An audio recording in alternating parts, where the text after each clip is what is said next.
В Большом зале театра кукол будет новая музыкальная история «Кошкин дом». На сцене будут всевозможные актеры, много кукол и, конечно же, много веселья.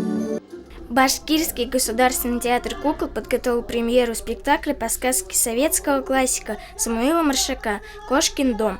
По задумке создателей спектакля это будет красочное музыкальное представление, интересное зрителям разного возраста. Создатели провели параллель между домом и счастьем. Герой ищет дом в ожидании того, что он исправит все проблемы. Но это не так. Такой известный сюжет и такие неожиданно глубокий смысл. Главные герои всем известной сказки имеют вполне современный облик, тем самым давая зрителю понять, что история эта вполне актуальна и в наше время. Добрый вечер! Я вам рада!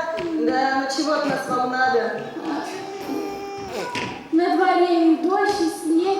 Ты пусти нас на ночлег. Нет кровати в нашем доме. Можем спать и на соломе.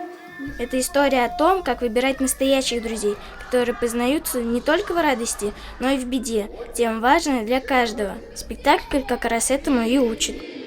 У каждого персонажа свое мнение об идеальном доме.